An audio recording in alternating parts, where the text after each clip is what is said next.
Who would win in a fight? Prime DC or Tom Aspinall?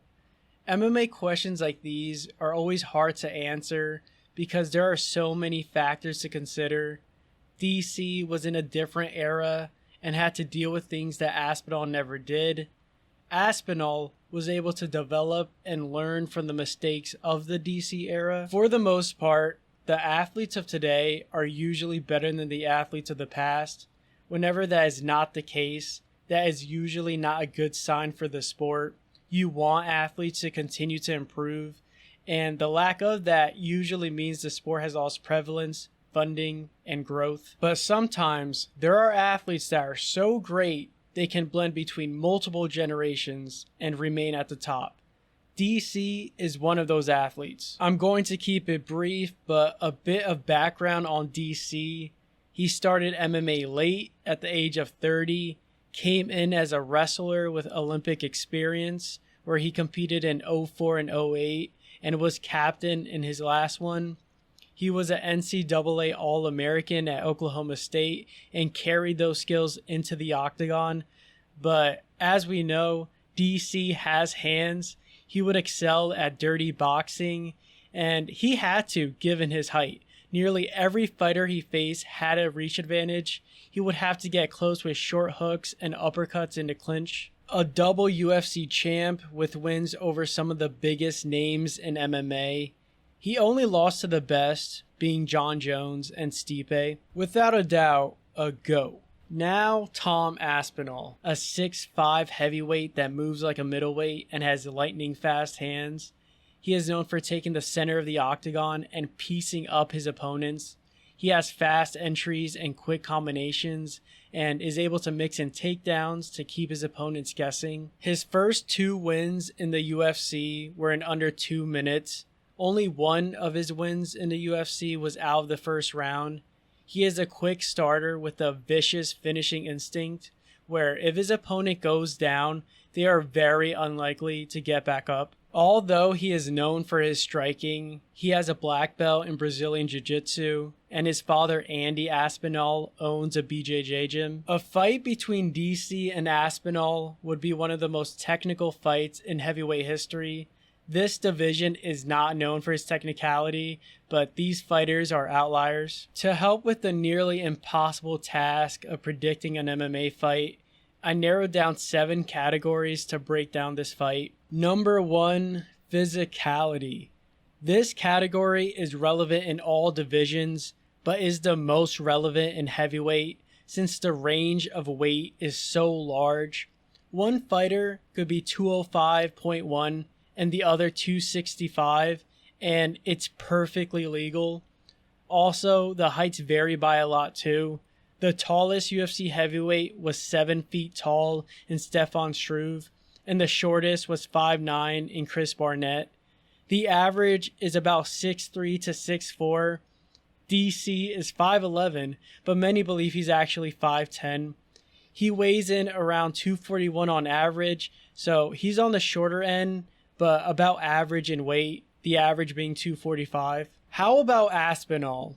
He is 6'5", and his average weight is 252.5. He is both taller and heavier than average, and you could tell just by looking at him. Aspinall is a massive person. The only person that was taller than him was Volkov, and only Volkov and Blades were heavier. Size isn't everything, but it absolutely has an advantage. Aspinall's height and reach will help him in striking, and his weight will give him an advantage in wrestling, which leads us into number 2, wrestling. DC hands down has this advantage. I don't even have to mention his accolades, since they don't always transfer into MMA. We could just see how DC uses his wrestling during his fights. He mixes his dirty boxing and pressure to get takedowns. He has a highlight reel of high crotch lifts and dumps. He is able to chain his takedown attempts until he secures his takedown or to keep his opponent working. What's interesting about DC is that he uses his wrestling to help his striking. The majority of the time during a DC fight, he will be on his feet, but he would use his wrestling to set up his dirty boxing. Next is striking. This one is tough because they are both very talented, but I have to give it to Aspinall purely off the speed. Aspinall is able to move around and pick his opponents apart, and DC's game plan is keeping his opponent close and clinching. That is really hard if your opponent is constantly moving and picking you apart. Next is chin and durability. They both have chins. Aspinall has taken some bombs, but I have to give it to DC because of the caliber of opponents he has taken hits from.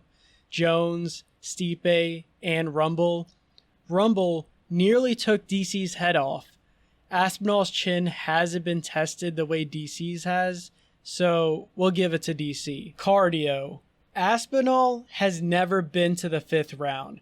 We have seen time and time again when fighters who are known for their speed and power fade away as the fight goes on. No fighter is immune to fatigue, unless you're Marab, but everyone else will get tired as the fight goes on. Since we don't have any data to go off of, we'll just give it to DC by default. Next is Fight IQ. Fight IQ is unlike the other categories because it is really hard to measure. The way I decided to do it is to see the types of opponents each fighter has beaten. The bigger the variety, the higher the IQ, since it shows that the fighter has the knowledge to beat different styles. I don't know. DC has beaten them all: strikers, grapplers, and wrestlers.